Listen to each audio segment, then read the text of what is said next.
আসসালামু আলাইকুম। ওয়ালাইকুম সালাম। আসসালামু আলাইকুম। কেমন আছেন?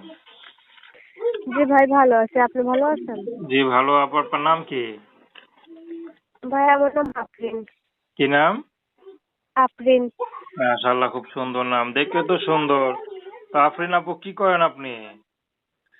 ভাই, আমি বর্তমানে বাড়িতেই আছি। টুকটাক হাতের কাজ করি, সেলাই কাজ করি বিয়ে শাদী হয়েছে? বাড়িতে।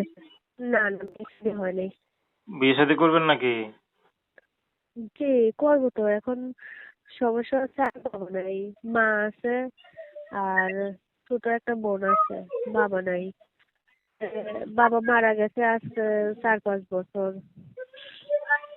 আচ্ছা। এরপর থেকে আমারই সংসারের দায়িত্ব দিছে, সংসার চালাইছে, দেখাশোনা করছে। অনেক গরিব আমরা, বুঝতে পারছেন ভাই। তো এখন আম্মা খুব অসুস্থ, সংসার চালাইতে পারে না, দেখতে পারে না। সেই কারণে এরকম কোনো মানুষ আমার পাশে দাঁড়ায়, বিবাহ করতে চায়, অবস্থান যায় না যে হ্যাঁ, সে তো দেখতে, আমার তো ছবি দিলাম যে দেখতে শুনতে ভালোই, তাইলে সে যদি আমার পাশে দাঁড়ায়, বিবাহ শাদী করে, তাইলে অবশ্যই আমিও করবো, রাজি আছি। আচ্ছা, পড়াশোনা কত দূর করছেন? পড়াশোনা 6 পর্যন্ত করছিলাম। পরে আচ্ছা। আর্থিক সমস্যার জন্য আর করতে পারি নাই। আচ্ছা, তাই আমি যদি আপনাকে সবকিছু বিবেচনা করে যদি কোনো বুড়া লোক বা বিবাহিত পুরুষ বিয়ে করে, আপনি করবেন?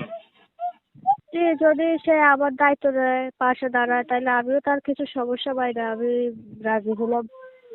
তো দর্শক, আপনারা আফরিন আপুর কথা শুনলেন। তো প্রেম, ভালোবাসা, সাহায্য, সহযোগিতা, বিয়ে শাদী করা একান্ত আপনাদের ব্যক্তিগত ব্যাপার। আসুন আমরা 5 ওয়াক্ত নামাজ পড়ি, দেশের সেবা করি।